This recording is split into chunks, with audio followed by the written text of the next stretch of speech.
Picture this, a large rear-wheel drive saloon with a 4.9-meter long body and 2.9-meter wheelbase, and has a standard fastback design, frameless soft-close doors, a huge head-up display, nice seat massage, and a 15.4-inch screen.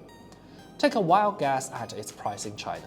Pause the video and put your answer in the pinned comment, and now wait. No, you're wrong. It's less than 25 grand.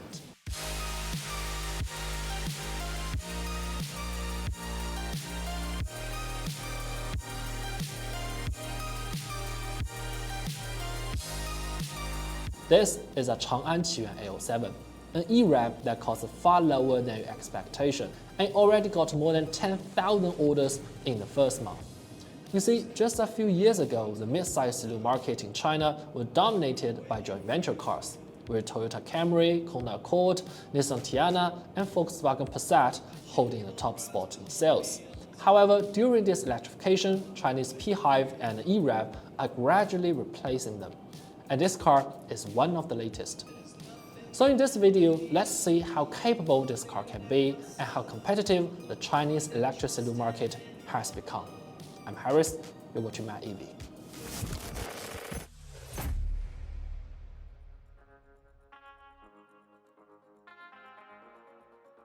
Features, you might say. Yes, unlike the stingy joint ventures, local brands are very generous about it.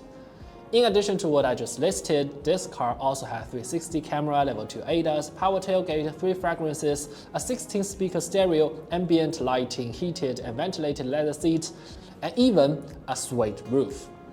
However, for a mid-size saloon that needs to suit family use and business use, relying solely on rich features is not enough. What matters even more is the taste.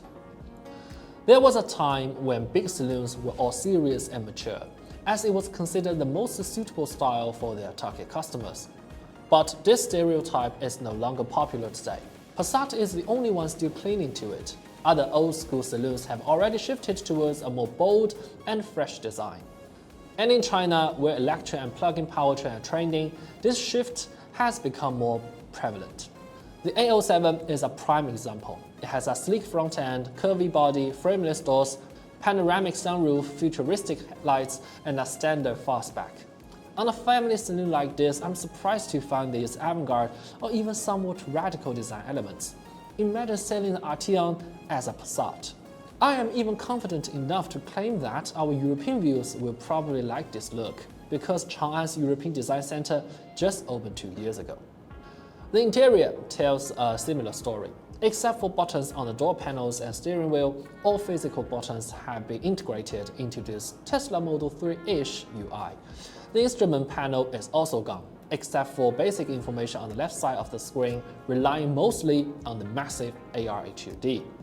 Overall, it looks great, but to be honest, if you are not accustomed to controlling everything via voice command, the densely packed UI might become an obstacle. Now you might wonder, what would it feel like driving such a stylish and modern saloon? No, you're wrong again. It might be a surprise to you that this is actually a very comfortably tuned car. Despite being a pure electric rear-wheel drive saloon, the throttle response does not feel too sensitive. It's actually really smooth, just like a 4.2-liter naturally aspirated engine. Although it has a regen, the brake feels very refined and easy to control. It even provides a soft stop to further enhance the comfort. Despite the relatively low slump posture, the suspension clearly has enough travel to handle roll undulations.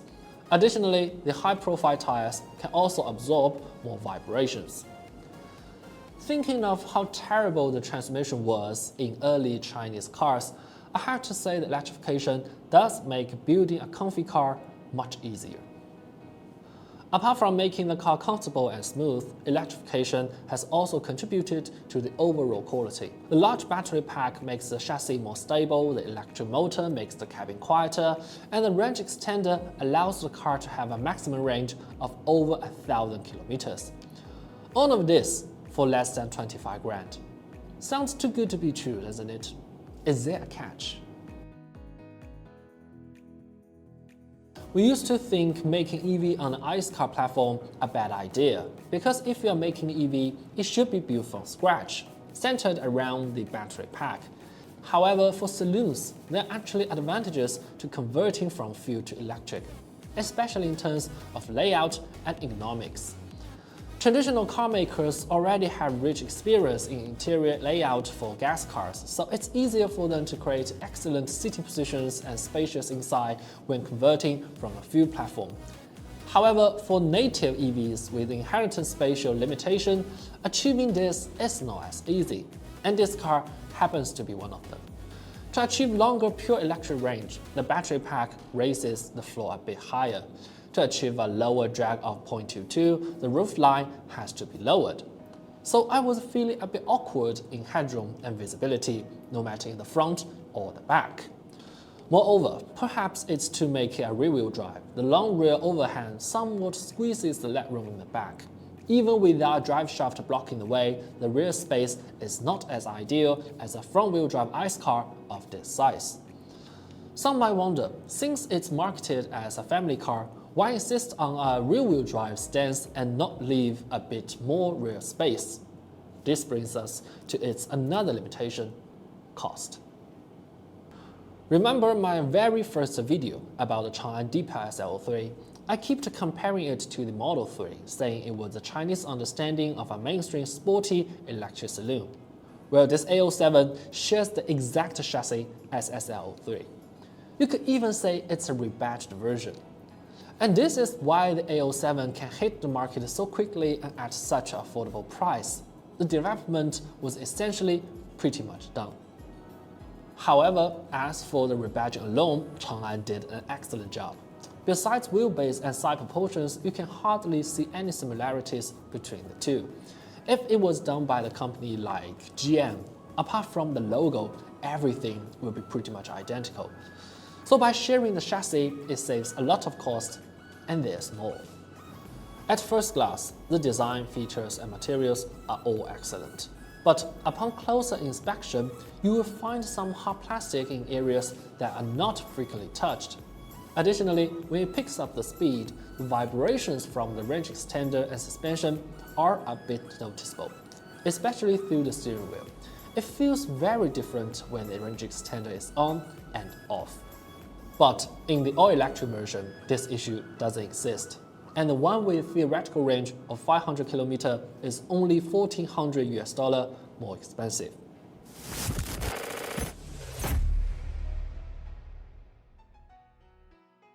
For those of you half across the world, the range-extended family saloon might be a relatively new species. You might question it and consider it as just a transitional product from the era of internal combustion engine to the electric age. But even in China, where electrification is more radical, without policy support, abandoning the engine is still a challenging task, especially in the mainstream family car market, where people are very concerned about range. In this situation, PHEV or EREV are excellent alternatives.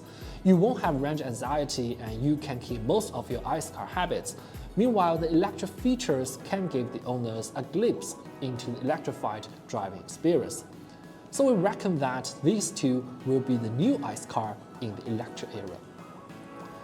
This is spreading like Wi-Fi in China, and as more European car manufacturers collaborate with Chinese counterparts, it's not far-fetched to imagine this scenario occurring to the European and American market as well.